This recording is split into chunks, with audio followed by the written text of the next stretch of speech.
Inspirasyon ko po sa music ay si Lolo. Nung nabubuhay pa siya tuwing umaga bago kami pumasok, lagi ko siyang tutugtugan ng piano kasi ang pangarap niya talaga makita niya ako sa TV. Hanggang sa paghahanda ako sa live shows, siya yung lagi kong naaalala dahil lahat to dahil sa kanya at para sa kanya.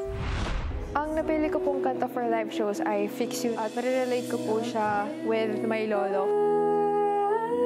Every single note you hit in that one word, you really have to hit it in the middle of the note.